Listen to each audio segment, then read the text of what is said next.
Hello, this is Unlimited Splash, where we get better at Magic together through a new draft video every weekday. Today, I'm doing one of my very favorite things to do on this channel, which is reviewing your games. So I have 4 pools from the Arenadirect Winabox runs over the last few weeks. These come to us from real people in the Discord who submitted them through our game review channel. And I am going to take an independent crack at building a deck using those people's real pools, and then we'll compare it to what they actually did to give you feedback. Obviously, this is useful for the people whose pools they are, but I also think it is a really great way to learn to watch 2 different people attempt to build a sealed deck using the same pool and see how different those builds are. It really helps bring out buried assumptions that one or the other of us might have that you might share, and then we can all talk about which way is correct. Before we jump in, I unfortunately need to issue a quick correction to this video that I posted yesterday. Early in the video, I started framing the discussion using some deck color win rate data. I unfortunately accidentally used the win rate data from Arenadirect sealed events instead of Premier Draft events, but at the time I was definitely talking about draft. The main difference is I said that Orzhov is better than it actually was, and I said that Boros is worse than it actually was, but I still think that the broad way that I stylized Avatar was correct, as kind of white aggro or kind of the team or less in space. And the individual card data and trophy decks that I showed were all correct. But before you make any big decisions about what kind of color pair you're kind of angling to be in your draft, definitely check the correct deck color win rate data on 17 lands. So my bad, I'll definitely double check that one more time in the future. And sorry for the error. And a huge thanks to this YouTube commenter who pointed it out. Really appreciate you. All right, so let's get building some sealed. The 4 people whose sealed pools we're gonna look at today are Stout, Additives, Niconomad, and Ailith. This is Stout's pool. So let's see what I can do with this. If you want to follow along and build the pool on your own, which I hugely encourage you to do if you would like to get better at Limited right along with me, which after all is the whole point of this channel, I have put a link to each of these sealed decks in the description below. So go to the one labeled Stout in the description, pop it open, and take a crack at building it if you would like to. Pause the video, because I am about to reveal my take on this deck, and then we'll compare my take to Stout's take. All right, are you ready? Okay, so first let's orient ourselves to what's going on in the pool. So here we have Quandrix the Proof, Emeritus of Abundance, and Emeritus of Conflict as the 3 mythic rares. So Quandrix is a big dragon that cascades, Emeritus of Abundance is the 3/4 for 3 that has a regrowth attached, and then Emeritus of Conflict is the red mythic that gets a lightning bolt when you triple spell. Then in terms of rares, I mean, holy cow, it's a dismal situation over here. I think those mythics are pretty good, I guess. Okay. But the rares are like pretty impressively bad. So Daze, I do like quite a lot, but it's a very, let's just say it's not a card that's like going to carry a sealed game all on its own, right?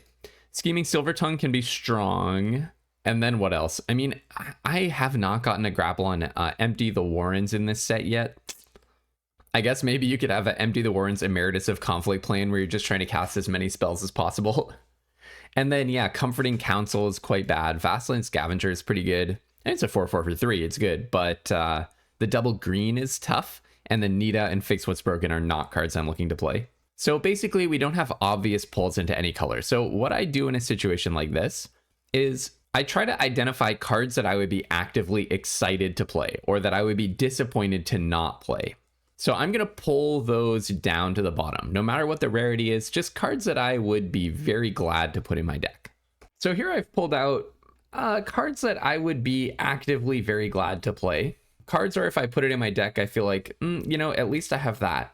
Usually for this exercise, I'm doing it because I don't have like mega bomb rares that obviously pull me in one direction. So a lot of these cards are just like, hey, this is a really good common or a really good uncommon. This is an exercise that I do that really helps me find direction. Because when I look at this, the color balance in this list, you know, it kind of gets me close enough with some of the more populated colors here to the core of a deck, like half of the playables that I would need or something. And if I can form a deck where I'm excited about half of the playables in it, then it can't be such a bad sealed deck, right? And if you find yourself in a situation where it's pretty even, like say that you have, you have like even looking piles, then the way that you can narrow it down from there is you can either take out some cards that are on the borderline that are in your list of cards you're excited to play, or you can add cards that are on the borderline that you haven't put in yet. So let's do that exercise. what are the cards that I'm least excited to play here? I mean, obviously I just added these to, to make a point, but among the ones that I pulled out as being cards I'm excited to play, what are the ones that I'm actually least excited to play? And to me, I would say probably Stargaze and Cost of Brilliance are on the borderline, maybe even the Silver Tongue, depends on how reliably you can gain 2 or more life. Because this card's really bad if you can't gain 2 or more life consistently. If you can, it's really good. So not seeing tons of life gain stuff that I'm super excited to play, I could probably cut that one. And then the Glyph Mages as well, I would say, are probably right around on the borderline. And this gives us a very clear direction, right? I think white and black, we don't have very good pulls into. Blue and red, we have very good pulls into, and potentially green as well. So there's a question about what's the best thing to pair blue with. I mean, in blue, you have this really fun situation of triple run behind and daze and disdainful stroke. And then homesickness is both kind of tempo or removal and card advantage, depending on how you want to think about it. And quick study is card advantage. So you could play a really controlling blue base game. And then you could either pair that with good removal in red. I mean, you have Tome Blast, Unsubtle Mockery, Emeritus of Conflict, Tablet of Discovery is also card advantage. And then Tome Blast is removal and card advantage, just like Homesickness in a way. Or you could go in the green direction. You could have like the Pestbrood Sloth, Vassalin Scavenger, Emeritus. Double Quandrix Charm is really nice. And then, of course, Quandrix is one of your bombs. So how splashy could we get with it? Well, I mean, we do have Spectacle Summit. That's really nice. And Terramorphic Expanse. But then something else that jumps out at me is triple Goblin Glassrite. It's not exactly my dream way of splashing in sealed, but hey, I mean, it could mean that red could be a base color and then we get to splash into green for some of our more powerful stuff. Okay, so I end up with 31 cards that look like this. There's nothing that I'm too sad about leaving on the sideboard, so that makes me feel pretty good about this shell for a deck. Then the question is, what are we going to cut? By the way, I actually should have put Spell Pierce in the list of cards that I'm excited to play. I have really liked main decking Spell Pierce. So, I mean, I definitely think it's clear that we want to be base blue-red, because I really like, you know, Tome Blast, Tablet of Discovery, Unsubtle Mockery, Rebel Rouser, Stadium Title Mage, the Double Visionary's Dance. There's just a lot to like about your red. I don't see the same to like in green. I'm way less excited about Infirmary Healer, Mindful Biomancer, some Newts, Shopkeeper's Bane. I do love me a Graphalon, but not actually what I'm advocating playing in all of your sealed. And then Fractal Tender as well. Yeah, there's just a lot less to like there, I would say. Note that I'm also probably leaving Garrison Excavator on the sideboard because I think you really need a lot of synergies to make this one good. It's a fantastic card in draft, but I think it comes together a lot less often in sealed. That's been my experience, and also what the data indicate. But at the end, we'll count how many ways we have to activate it, but I don't think it'll be enough. Okay, so given that, I think we definitely want to cut the Vassalin Scavenger. I mean, this card's good, but it suffers from being hard to cast. A 4/4 Death Touch for 3 is already just a strong card, right? But I will say the prepared spell is also very hard. So this happened to someone at the limited championship qualifier that I played in on the weekend. One of the opponents that I played against had this issue where he always had stuff that he wanted to do while his Vassalin Scavenger was prepared, and he didn't really want to spend a turn tapping down to get a random creature out of the top 7 cards. And honestly, if he ever did that, I was probably going to be happy, unless he pulled some like amazing bomb off the top. So I think this could be a good card to have if you have like 2 copies of Emeritus of Ideation or something, and you just want more chances to see them. But the way this card played out in that high stakes sealed context was he just didn't use it for a long time. And then when he did use it, he got like a Noxious Newt or something off of it. It was something that I did not care about at all. So anyways, all that said, it's definitely not going to be played on the splash. Double green is way too hard to cast. I really do want to splash as many of these green cards as I can, but there's a version of this deck where you just don't play the Glass Rights, don't play Emeritus of Abundance, don't play Pestbrood Sloth, and then you have Terramorphic. Oh yeah, and also Embrace the Paradox. Oh, and the double Quandrix Charm. Yeah, we're doing a very ambitious splash here. Okay. So what happens if we cut all of those? Does that bring us down to 23 cards? How do we like this shell? I mean, we could just play a Plains and play the Molten Note. What's our plan for winning here, though? I mean, our plan for winning is land Quandrix, land some Visionary's Dances. You have the triple run behind. These actually cost 3. I will die on that hill. Also, Spell Pierce is clearly a non-creature. And these are clearly creatures. Yeah, so basically the idea is play your big flyers and win. And in the meanwhile, you're doing a lot of countering stuff. I don't hate this deck. But I would like to pack a little bit more power into it.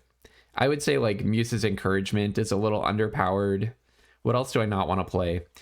I mean, like, one thing we could do, you could do the kind of double splash that I was doing a lot on the weekend at the Washington, D.C. Regional Championship, which is like you use two different, you use the glass rights, which make treasures, to splash into two different colors.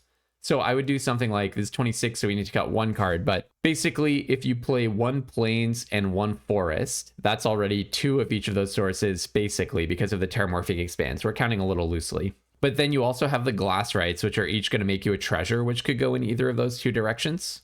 So you kind of have 4 or 5-ish sources of each kind. And then between Quandrix, Emeritus, and Molten Note, you have enough sources to play each of them. But I still don't really like the mana. I will say, I'm not sure I want to play 3 Goblin Glass Rights. It's a pretty bad late game draw.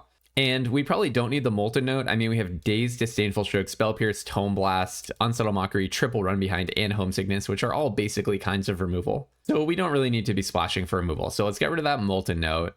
And also Emeritus is bad on the splash if you can't afford the regrowth. You really want to have 2 green when you play this card, which makes the green requirement a lot harder. It's like almost as hard to splash as a Fastlane Scavenger. So I might try something like this, but I'm a little concerned about the mana. I'm not so sure if I should have this Emeritus of Abundance in here. That might be greedy. Like, one thing you could do is put in, let's say, maybe Pestbrood Sloth could play a similar role of just like a really strong creature.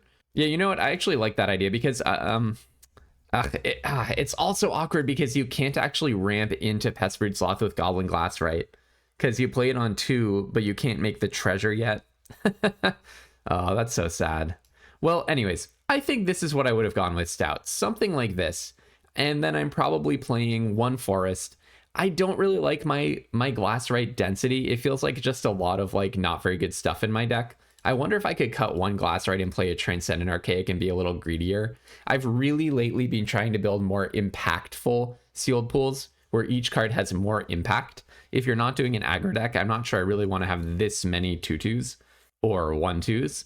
And especially because against the aggro decks, you have a lot of good options, like your Tome Blast, your Triple Run Behinds, and so on.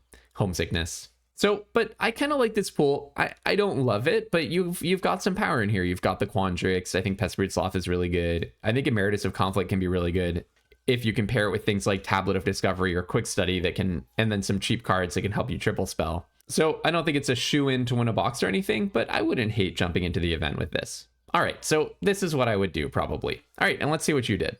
Okay, so here is Stout's build. Okay, so you went in a Sultai direction.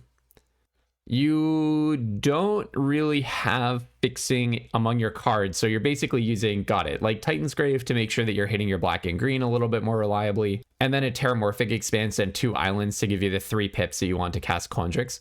Okay, I think the mana could be improved, but it's a responsible approach. It's just that you are sometimes going to draw these islands and not draw Quandrix and have like Teacher's Pest be a little bit dead. You do have some pretty strict, not super strict, but pretty strict mana requirements, like Vassalin Scavenger needs double green, Teacher's Pest needs green and black, Grapple with Death as well. But okay, I don't hate the mana or anything. You do get to play the Scheming Silvertongue in this build. But I do feel that you have, and you also get to play Emeritus of Abundance, Vassalin Scavenger, so I can totally understand the approach of just trying to fit as many of your bombs into one deck as you can. But I do think that you have a lot of clunkers in here. So the number of like 2-drops that are not pushing damage, I think is a pretty high number, more than I would really want to play. Like Infirmary Healer, Mindful Biodancer, these cards are, I mean, they're like fine, they're on curve. Infirmary Healer is even a little bit ahead of curve, but they're not gonna like kill your opponent, right? They're not really aggro pieces. They're much more mid-rangey. I'll just point out 3 errors, or I don't really want to say errors, but let's just say issues that might be helpful to have an eye on. And I really want to say this in the context of, I hugely respect anybody putting their drafts and games out for people to look at. Not a super easy thing to do. So huge shout out to you, Stout, for being willing to do that. And also that anyone who provides feedback in the comment section, there is just a baseline expectation that the comments will be positive, respectful, and constructive, okay? But having said that, I want to suggest kind of 3 areas where it might be worth thinking about and keeping in mind the next time that you jump into an arenadirect. Number 1 is, I'll just say something in the area of card evaluation, I guess, or like the sheer number of cards that are being run here that are just not particularly good cards. So I pointed out the Infirmary Healer and the Mindful Biomancer. Comforting Counsel is a card that does not get there in draft because it's so hard to gain life 5 or more times in a draft game. It just takes so long that this card doesn't really pay off for a really long time, if at all. I did try building around it because I thought it was really cool and I really wanted it to be potentially good. I mean, Anthem effects that buff your whole team can be very good, but this card just takes way too long to go from a 2-mana spell that does not affect anything to a strong Anthem effect that it's just not really runnable in draft. In Sealed, which is a much lower synergy environment, it's going to be even that much worse, right? And then I'll also say like Lumeret's Favor is not a card I'm looking to play, just like combat tricks in general, you know, they need a little something to be good in the modern era. I'm not saying never play combat tricks, there's a time and a place, but they would usually go in highly aggressive decks that are getting into combat like all the time and start out with small creatures that need to become bigger in order to push through blockers. Rabid Attack as well is just not so good to invest a card in an effect that pays you back a card at best in a conditional situation. I mean, technically the ceiling is higher, but it's really hard to achieve. Okay, so that's one issue. Just kind of the sheer number of clunkers in the build, I think is something to be aware of next time. Try to focus a little bit more on the individual card quality that you're putting into your deck. Number 2 is about kind of the plan of the deck. So there's something very noteworthy to me here that's kind of at odds with itself in this build, which is the double Noxious Newt suggests that you're trying to build a ramp deck. Noxious Newt, a 2-mana mana dork. So the idea is you are trying to accelerate from turn 2 up to turn 4. That means that you think you have a lot of cards high in your curve that you want to get down earlier.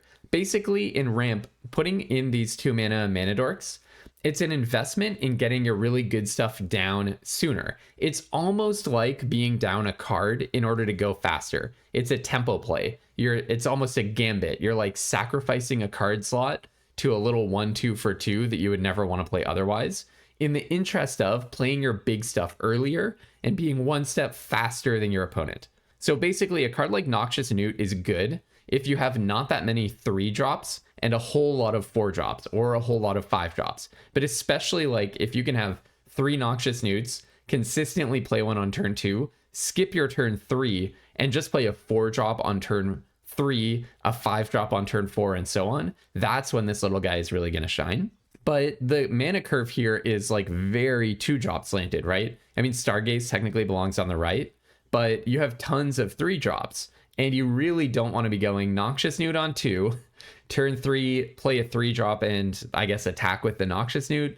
Turn 4, not really that much to do. Maybe play like another 2-drop. That is a game plan that's going to kind of fizzle out. So I would say like, think about how each card in the deck is contributing to an overall plan. What are the newts helping you to do that you wouldn't be able to do without them? And if you can't get a clear answer to that question, even if you think it's individually like a nice card that you've had good experiences with, then you should strongly consider cutting them for something that contributes more clearly to the plan.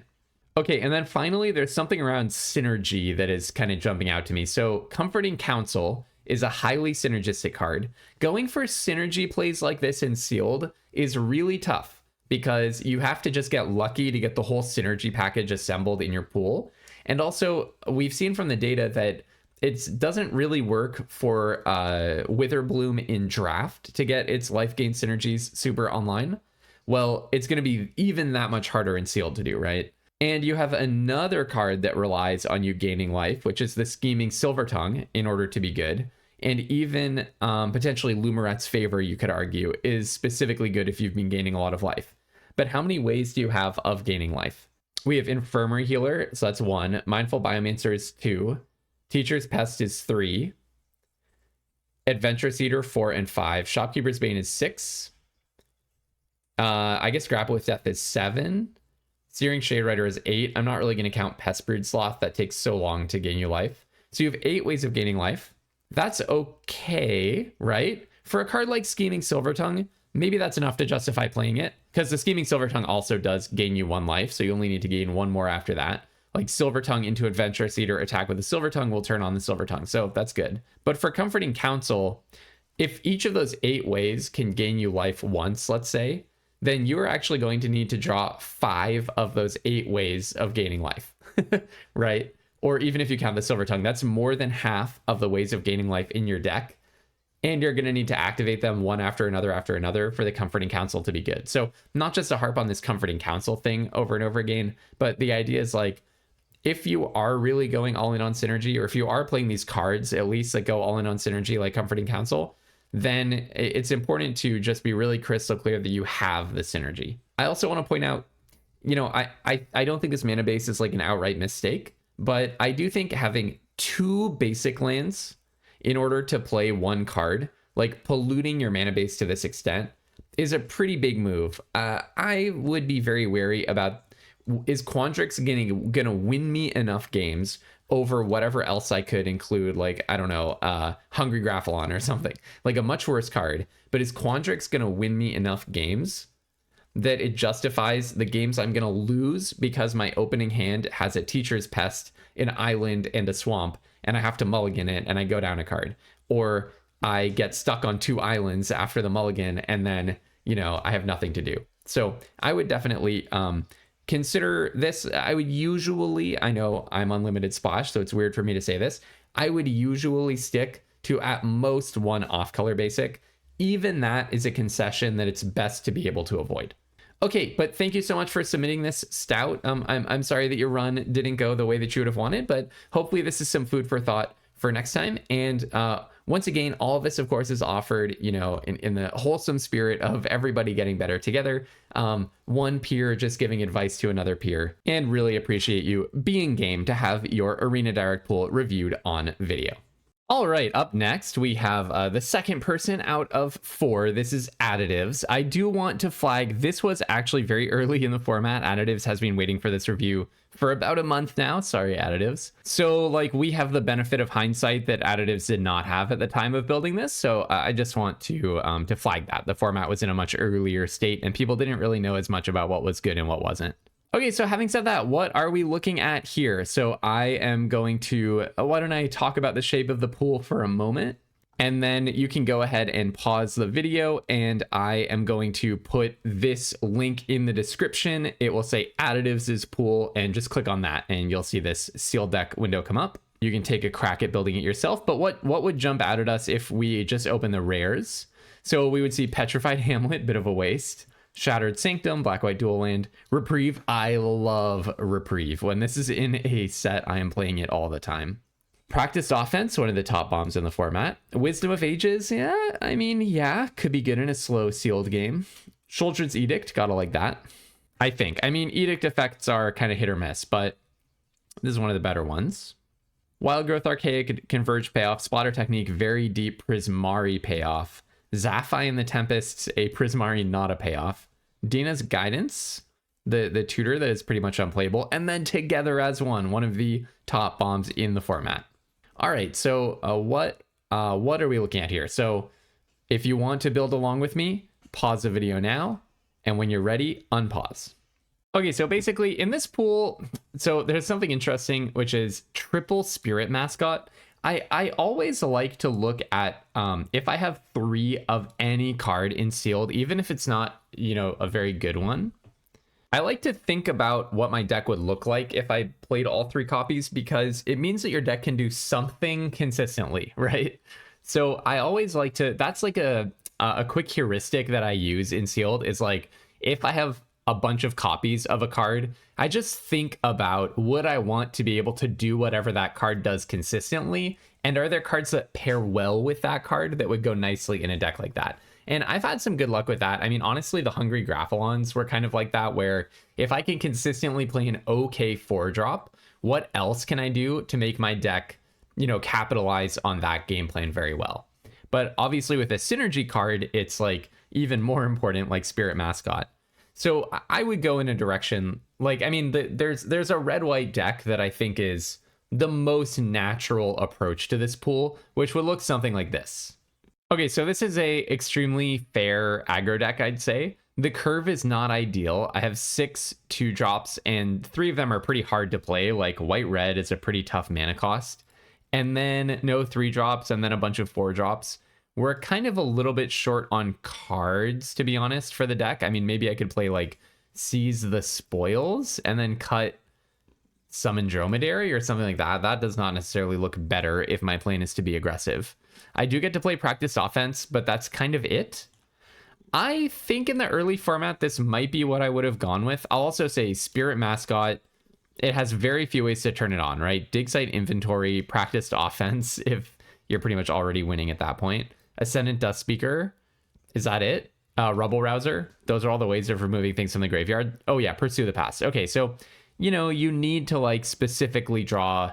You need to draw some specific cards in order to make your Spirit Mascots good here.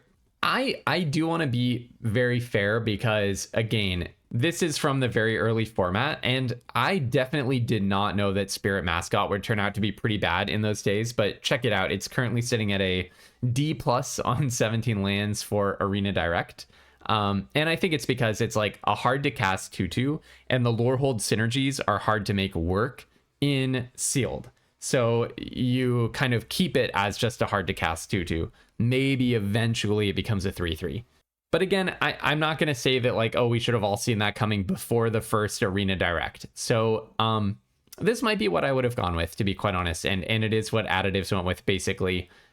Pretty much exactly the same as what I just laid out, actually. I never really liked the honor bound pages, so I would have played fewer of these and more of something in the 3-mana slot, but otherwise it's pretty much exactly the same. I also would be playing the Terramorphic Expanse when you have so many gold cards, especially gold cards that you want to land on turn 2. But other than that, I think I probably would have gone with this build at that time. So I'm not going to say like, oh, I definitely would have like done something that would have worked out better. However, now with the benefit of hindsight, let's see if we can make something better out of this. I mean, the main regret that I would have with this build is that I would be leaving Together as One on the sideboard, and this is such an absolute bomb. Let's see if we can't make something motivated by trying to fit Together as One into our deck. This looks like a mess, but I think it could be kind of awesome, actually. So this is a Prismari splashing white build, which gets to run Together as One, Wisdom of Ages, Splatter Technique, and Practiced Offense. I'm playing the pages partly because, hey, Practiced Offense could at least turn them into 2/4s. I'm going to probably splash the Molten Note here. Think the mana is pretty good with Terramorphic Expanse, some various ways of splashing for Together as One. You can also run the Treasure Creator, Seize the Spoils if you want to. And then your game plan is just like, oh, these are basically creatures. Just play until you get some of your top-end creatures out, and then land Together as One or land Wisdom of Ages. Maybe you have a board wipe with Splatter Technique. We'd have to play around with the mana a little bit. I mean, Saner also makes treasures, which is kind of nice. And it's kind of awesome that you can use Saner to search up Together as One. I didn't really look at like, what if we splash green or what if we splash black, but I don't think that there's a very good reason to. So I would play around with something in this space. There might even be some use case for Fractalize if you're finding that you're getting like aggroed out too much. Maybe cut the Strife Scholar for something. But yeah, I mean, maybe you play the Skywill over Strife Scholar, something like that. But I don't know. I kind of think this could be sweet. You just have such a good top end of like Practice Offense, Splatter Technique, Together as One, and Wisdom of Ages. You're always going to be trying to do something impactful in your game plan. And the pages are kind of cool ramp, like ramping you into Muse's Encouragement, Colossus, or any of those cards. Or Molten Note as well. So yeah, I mean, I don't know. I would have thought about exploring something in this space. Just probably the main thing that would have clued me onto this is the idea of wanting to cast Together as One really badly. But I don't fault you for a second for going with this Boros build. But unfortunately, it didn't go your way. So yeah, maybe just like, if we're thinking for the future, I'm not sure if there's a way that we should have known that Spirit Mascot was not going to be good. I guess maybe it's a similar comment to what I had for Stout, which is like, just counting the number of activations required to make this synergy pay off. I definitely was surprised the first time I saw how badly Spirit Mascot was doing in Sealed. And that was after the first Arena Direct when you built this deck. But at the same time, I should have seen it coming, right? Because it's a 2/2 for 2 different colors of mana that requires a specific synergy payoff that most people are not going to have in most pools. So even though it's really good in draft, it kind of makes sense that it's not really playable in Sealed. So if we'd been able to see that coming, you could have dodged having a really clunky core of your deck. And I think you could have done that by counting the number of synergy enablers that you had in the deck. And then the other thing is just maybe you might be guilty of the opposite thing of what most of us are guilty of. Most of us are trying to squeeze every good card into our Sealed deck every single time, and we end up with terrible mana and no game plan because we're doing it. Maybe you went a little bit too far in the opposite direction of leaving a bunch of powerful cards in the sideboard. I'm thinking especially of Together as One, to a lesser extent, Splatter Technique, Wisdom of Ages, but really Together as One. I think maybe you could have found a way to fit this into your build and won more games because of it. This card is just absolutely nutty. The comparison that Lords of Limited were just making is cruel ultimatum. Target opponent sacrifices a creature, discards 3 cards, loses 3 life. You bring back a creature, draw 3 and gain 5. Not an exact analogy, but similar in spirit and power. Okay, so thanks very much, Additives, for sharing this pool. I'd say it's a little bit about synergy, card evaluation, and just fitting in the best cards into your build. But also with a healthy dose of, I have the benefit of hindsight and an extra month of 17 lands data. So your mileage may vary with that feedback. All right, next up we have Niconomad. Here is the pool from Niconomad. All right, this is our last pool where the event didn't maybe go the way that the person wanted it to. The last one is going to be more of a, can we build the successful pool? So this is the last time where we're trying to kind of salvage something out of probably a not so great pool.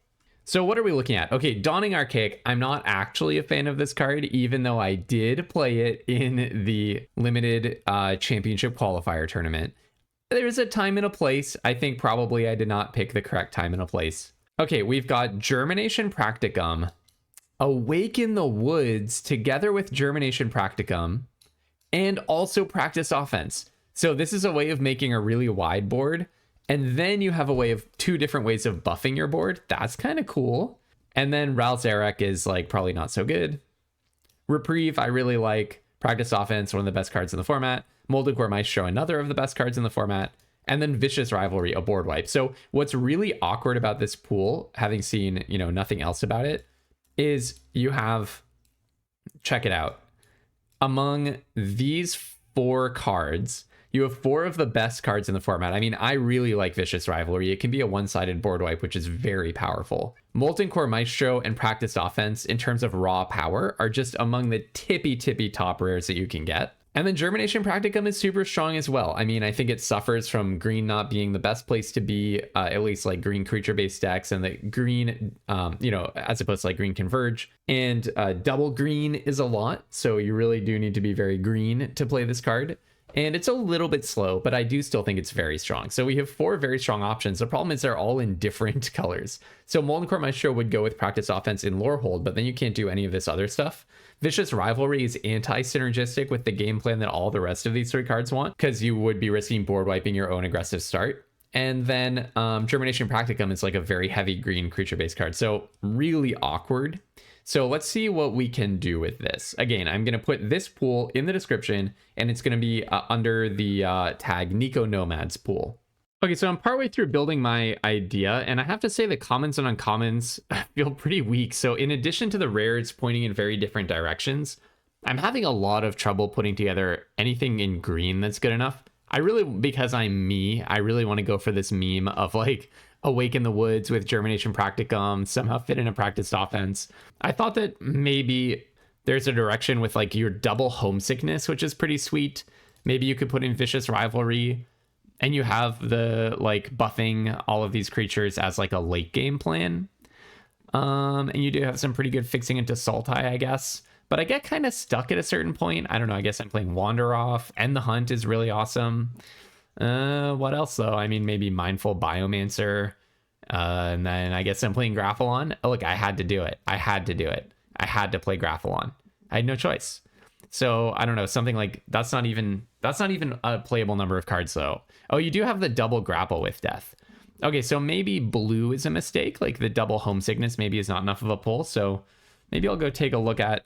I'm just worried that the green is also not deep enough as a thing. But what's the best green-black deck that we can make? I get very, very stuck on green-black as well. I mean, I'm just playing so many clunkers at this point. So I kind of feel like green-black is also not it. Maybe the Germination Practicum Awaken the Woods thing is, you know, not actually the way to go. This is a real head-scratcher. This is the hardest pull so far, I think. Even your white to go with the practice offense does not have that many creatures. Like, I wouldn't mind making a green-white build, which I actually won a box with previously. But I don't really see enough white creatures to make this work. Interestingly, your blue creatures might be better than your white creatures. Like we've got Landscape Painter, Tangential, Textbook Tabulator. That's not a lot of creatures though. You also have really good red removal. I mean, there's Molten Core Maestro in red. I wouldn't mind playing that. We've got Burst Lightning, Double Heated Argument. Could we play Teamer, leaving practiced offense on the sidelines? Teamer has two pairs that exist. So you've got blue, red, and you've got green. Sorry. Yeah, blue, red, and blue, green. Maybe don't want to play Monstrous Rage in this build, though. Also, you have Environmental Scientist, which I haven't mentioned is like basically a bomb. Hitting your lanes is just so good. So I originally wanted to splash red for like Burst Lightning and the Molten Core Maestro, but you actually have specifically very good splashing into black. So I might play Terramorphic Expanse. Form of Amity splashes you into your two off colors. I guess that's helpful. And then you have Titan's Grave for the black splash. Play one Swamp, and then you're in green-blue with something like this. I think I might go for something like this. It's really weird. Practiced offense is good enough if you have a lot of creatures that I think it motivates the hit to your mana base. You also have the Environmental Scientist, which makes things a little bit better. I don't know. This is like a really weird deck, but it actually feels probably better to me than any other color combination that I've seen so far. I mean, I am very comfortable and at home with Simic, so your mileage may vary. I'm actually probably playing Chase Inspiration and cutting maybe Wild Hypothesis, maybe the Thornfist Striker. I'm not sure that I'm going to be gaining that much HP here. Yeah, I don't know. Something like this, perhaps. Something like this. I'm not going to say that this would necessarily do better, but I feel like it has a pretty clear game plan, which is just play a whole bunch of creatures. I mean, like as many creatures as we really reasonably have in this pool. And then you have some win conditions, like you homesickness them down to gain time. You have some removal that you're splashing for, and then you're eventually going to hit practice offense or Germination Practicum. The Landscape Painters are kind of nice threats for like turn 5 and onwards. It's a really weird build though. I mean, it's very possible someone else looks at this build and says like, you've completely lost it. And I would not be too surprised. I would not argue very hard against that. So really curious what people come up with for this sealed pool. I don't know if it's just that this is the third pool I'm looking at and I've been doing it for a while. Maybe I'm losing the plot a little bit, but I found this one really unusually hard actually. This was really tough because you have good cards that are pulling you in very different directions. Germination Practicum, Practiced Offense, Vicious Rivalry, and also the Molten Core Maestro. Those four pull me in very different directions. You're missing a lot of creatures from the colors where you would want them. Oh, maybe we play End of the Hunt, by the way. I'm not sure. Maybe that somehow fits in here instead of like Banishing Betrayal or something. We'll see how good the mana are if we put in basics. But then you also have like really good removal in red. Your white is abundant but weak, I would say. Just having so few creatures. Maybe there's a better deck in here in like green red. Like maybe you could go Gruul. But the thing is, even in red, you really don't have that many creatures. And then a lot of your, I don't know, maybe there's like a white black deck. I guess I wouldn't be too surprised if you ended up going in that direction. The thing is, most of your good black cards are also green. The Vicious Rivalry, the Grapple with Deaths, and so on. Your black creatures leave a lot to be desired, and your white creatures leave a lot to be desired. So that makes me think white-black is not really an option. I don't know. Tough pool. Very curious to see what the community thinks. If other people take a crack at this, let us know. I guess I'm leaving a Startled Relic Sloth and a Colossus of the Blood Age on the sideboard. Maybe white-red. Why don't I take a quick look at white-red and see if that would beat whatever silliness I'm working with here. That might actually be better. So this is my first attempt. Let's look at white-red. Okay, yeah, this is not it. I have basically no creatures. I ran out of playables pretty early. The curve is terrible. I'm playing tons of clunkers like Rapier Wits and a Monstrous Rage that's completely out of place. Strife Scholar, Micah with no real way to activate it. So, and like Ascendant Dustspeaker and Startled Relic Sloth with no Leave the Graveyard payoff. So this is not it. I think I would go with that incredibly weird Sultai build. Okay, let's see what you did. So Niconomad went with green-black. Green-black splashing white for practice offense. Maybe I just have like a strong blue bias. It's very possible. The reason that I thought that the blue looked good though in my last build is because you have all of these blue 2-drops. Weirdly enough, and the 3-drops, the textbook tabulators. Weirdly enough, I think that blue is really good from a creature perspective. In this build with the Germination Practicum and the practice offense, I actually would probably play Awake in the Woods. The thing about Awake in the Woods is you're trading down on stats, right? That's the issue with it. You might be paying 8 mana to get 6/6 worth of stats, but it's spread across 6 pieces of cardboard. So if you have a go wide strategy, which is rewarded by like Germination Practicum or practiced offense, then you are really cooking, right? Because suddenly I paid 8 mana and then I Germination Practicum, and then they're all 3/3s, right? So I think with 2 of these and a pool that's pretty bad otherwise, I would probably be playing Awake in the Woods, but that could be a highly controversial take. Don't love the deck, but it's not like it's obviously worse than whatever I was coming up with. I do really like Homesickness, though. I like Textbook Tabulator, so I like the blue cards that we're leaving on the sideboard, and I don't like Sneering Shade Rider, Ral Zarek, Lewin, Mind Roots. I don't like those as much as I like the cards that we're leaving out. So I personally would prefer the Sultai build, but I can totally see why you went with this much more like straightforward and comprehensible build instead. So no real notes for you. I mean, I just think you had a really, really tough pool to build. It's in that painful zone where sometimes you have a pool and you're like, I have absolutely nothing to work with here. And, you know, I'm going to lose and I just wasted some gems. So that happens. But other times you have a pool where you're like, I feel like I have a lot of good cards and there's just nothing to do with them. That's almost the most painful because it's like you're leaving a Molten Core Maestro on the sideboard correctly, by the way. And you're like shoehorning in like practiced offense and Germination Practicum into the same deck as a Vicious Rivalry as well. But like you didn't have that many other options. So again, really curious to see what the community comes up with here. But Niconomad, I think you did the best. Getting 2/2 is like a quite respectable result with a pool like this. I think you did the best you could with what you had, and kudos to you. All right, now last but certainly not least is Ailith's pool. And by the way, I did ask people to submit a variety of results because this is fun in a different way. Ailith trophied with this deck and got some booster boxes. So the question for us is, can we find the winning pool? Obviously, there could be more than one winning pool in here. But the question is, you know, if you find a pool that's really close to what Ailith did, then you found a pool that ended up trophying. So that can be a nice pat on the back for yourself, especially if you're someone who hasn't trophied one of these before. It's a nice signal that you are like able to do it. I had a moment like this with a Paul Cheon draft where he drafted a deck that ended up making $2,000 in the Arena Open.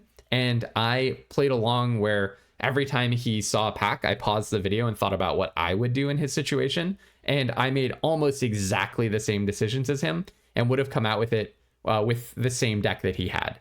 And that really gave me the confidence that, oh, I can start playing in these events because, well, hey, I like would have drafted the deck that won $2,000. Obviously, he had to like play well with it after that. But anyways, this is a really fun game to play, especially if you haven't participated in these or won one of these before. So I invite you to pause, find Ailith's deck in the description, and go ahead and build it along with us and see if you can find the deck that trophied. Okay, so just to orient us to the pool, we've got a Germination Practicum and a Restoration Seminar, so 2 paradigms. We have Emeritus of Truth, the Swords of Plowshares one. Winds of Abandon, which I think is easily one of the best cards in the format. You can exile, it's just a one-sided board wipe, right? Exile each creature you don't control.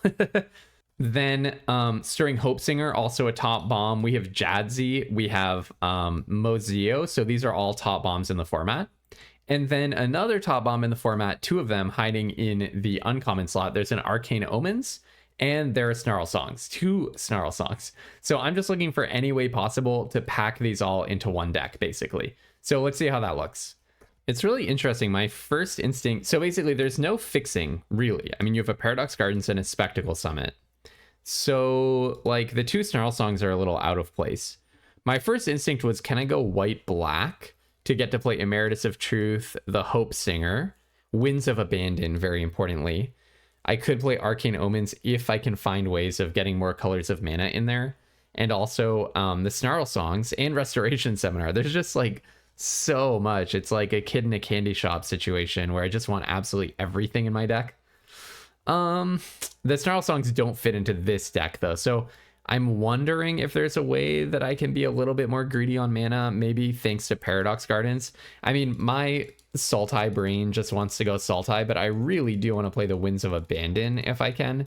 I wonder if there's a path to like green-white splashing some stuff. I don't know, maybe I'll take a look at that. If I say that this is what you should do, everyone will make fun of me for being such a Simic gamer. I don't know, like, I like that Hydro Channeler lets you make a different color of pips, so it can help you cast a Snarl song, it can splash into Arcane Omens.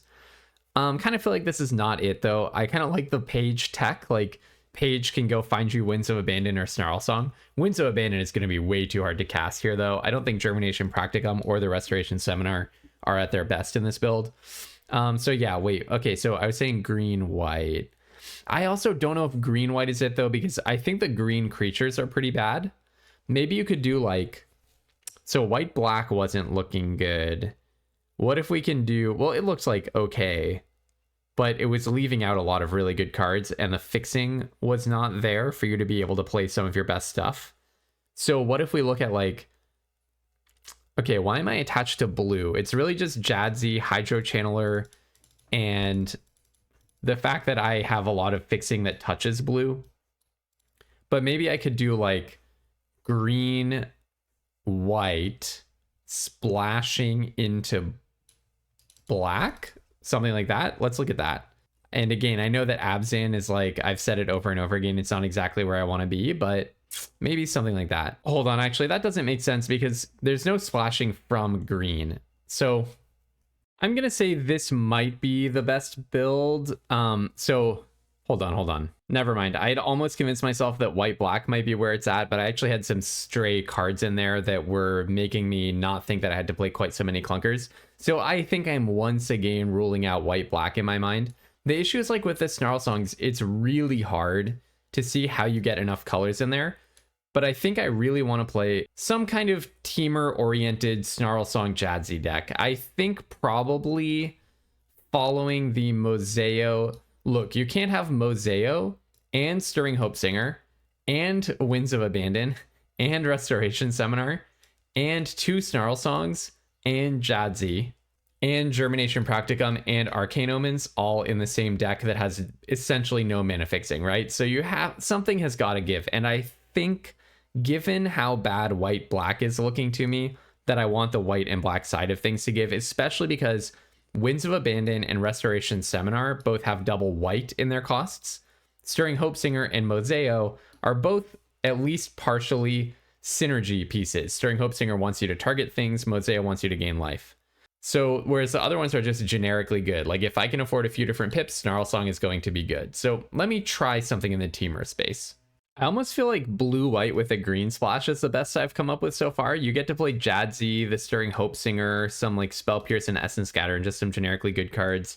And then some of your bombs like Winds of Abandon, the double Snarl Song, and the Restoration Seminar. This kind of makes me like the green-white build more though, because like blue is giving you Jadzi. I was also thinking about, can I go Jeskai with like using the Seize the Spoils treasure as like one more piece of fixing. But yeah, this is actually making me like the green-white build a little bit more. So I guess I could play, I mean, Graphalon is my specialty, so I've got to play that guy. Then maybe we play Germination Practicum. I'm not sure if we can fit in Arcane Omens. Maybe I like something like this best. I'm really not sure though, because the thing is, what blue was giving me was like Hydro Channeler splashing, which is not good in the first place, but we're so low on splashing. I don't know, maybe I'm just not even supposed to be playing the Snarl songs. I am so curious about what you did, Ailith. This is like, it's a pool that has so much potential. So you feel like if you don't get something awesome with it, then you're squandering something amazing. But then when you really get into the nuts and bolts of how to build it, it's like you've no fixing for your converge payoffs. So maybe the discipline thing that I'm like not disciplined enough to do is just to completely ignore them. But then if I try to ignore them, I'm trying to build black, white probably, and I just fall short on playables. It looks like kind of bad to me in the sheer number of clunkers that it plays. Feels like blue and red are both not good enough to get there. I keep wanting to build around blue, especially blue-green, but I'm a little worried that my love for Simic is leading me astray there. Probably I would go with blue-green, and then I would use some little bits of like the mana that you have. Like the good thing about blue-green is I do get the Paradox Gardens and Spectacled Summit and Hydro Channeler, so I should be able to pretty consistently cast Snarl Song for X equals 3. 2/3/3s gain 3 is not the best thing I've ever seen, but you know, it's not nothing. And I also get Jadzi. Yeah, I don't know. That's probably what I would do, but even that build falls short on playables. Okay, I'm ready to reveal it. It's so much harder when it feels like there's a right answer. Okay, so what did you go with? Deck number 1. Okay, so I was not super far off from what you ended up doing. This is very, very, very even on mana, like 4 swamp, 4 forest, 3 plains, 3 island, and 1 mountain. It's not the mana base that you want, but I can totally respect. But so basically, the closer your mana base is to a classic 9/8 mana base, the better off you are. Even better if it can be like 8/8 in a dual land. As you start to get more and more similar numbers of a whole bunch of different basic lands, you're going to be drawing lands that, you know, do not facilitate playing the cards in your hand. So this is not a situation, this will not be a consistent deck, right? A lot of the time you're going to see like a Plains and Island and a Paradox Gardens, and you draw a Grapple with Death, a Moseo, right? And like a Winds of Abandon, and you just can't play anything, right? So this is like a really tough spot to be in. I would not have gone this far, even though I'm unlimited splash. This is a bit too unlimited of a splash for me. But I see that this was only deck 1. So it looks like maybe, okay, you actually won your first game. So it's not like you lost with it and then you switched to something very different. So let's see what deck 2 looked like. So you basically cut the mountain and went for, okay, yeah, and cutting Ral Zarek, which is a very committal card because it's double black, and went up on a forest and down on the mountain. Yeah, I mean, I feel like this is a kind of a pool. This deck sets you up. I like your approach here because we saw that there's no like responsible deck to build, right? It's not like there is a obvious, oh, bam, you had 2 Potioner's Troves, 2 Snarl Songs, and you're just going to do the thing. So you have to kind of roll the dice. I really like the way that you approached it, where you just said, you know what? I'm going to have to get lucky one way or another. This deck sets me up to, if I get lucky enough for 7 games, then I can get a box. Whereas the white-black deck that we looked at has no property like that. That's a deck that you build where you're like, you know, I think more likely than not, I'm just going to flame out and maybe I can hope to get my gems back, or at least some of my gems back. This deck, it's like, hey, I can imagine what it would take to win a box, but also I can easily imagine just drawing the wrong lands and getting completely, you know, everything completely stuck in my hand. And I'm going to look just at the one game that you lost. You actually weren't stuck on lands. You just didn't really get playables, right? It's kind of interesting. Oh, you did find a Snarl Song in this game. So, wow, but your opponent was on a very, very aggressive start. So it kind of looks like you did not get mana screwed in the whole event, which is pretty awesome. And wow, you, in the game that you lost, you even managed to Arcane Omens them for 4. That's pretty awesome. Yeah, I like your style. That's really cool. So it's pretty similar with what I would have gone with. I probably would have not played. I guess I like the amount of black that you leaned into, because it does have a bunch of your removal, which can help you if you have a slow start. But also at the same time, you want to always be hitting your blue for Essence Scatter. And Spell Pierce, or else those cards are kind of dead. Yeah, so it's almost like a primary. I probably would have leaned a little bit more in the green-black direction, play some Graphalons instead of like I don't know, Stirring Hope Singer or something, which I don't think is likely to be very good in this deck because you really have so few creatures. And maybe that helps you like knock a color down, maybe cut the Restoration Seminar, and you could play some other black card, some generic black card in your deck. But, you know, honestly, it looks like it worked out for you. So who am I to say? I would just be worried that if you ran this Arenadirect again, you would have a really high chance of just, you know, going 0-2 because you draw the wrong lands. But hey, I mean, swing for the fences. You get a pool like this with so much power, just build a glass cannon. And my take on a deck like this is it's a glass cannon. It's either going to explode on you or explode on your opponent. And this time it exploded on your opponents and you won a box. So congratulations. All right, thank you so much to Stout, Additives, Niconomad, and Ailith. Awesome work, everyone. Really, really enjoyed taking a look at your pools. If you, the viewer, built these pools and played along with us, please do share your builds in the comments. I'm super curious to see what people come up with. And keep an eye out for the next time that I'm going to do a video like this. Anytime that you have a draft or especially an Arenadirect run that you want feedback on, make sure to hop into the game review section of our Discord. You can join using the link in the description below or in my channel description. Pop it in the game review section, and especially if you want to be considered for a future draft review stream, make sure to just tag me. My name on Discord, just like my name on YouTube, is Unlimited Splash. And of course, if you're not subscribed to the YouTube channel, you got to subscribe as well. All right, starting tomorrow, we are looking at a limited championship qualifier event. So I am going to be playing absolutely as much of that as I possibly can. So until tomorrow, have tons of fun playing Magic and don't be afraid to splash.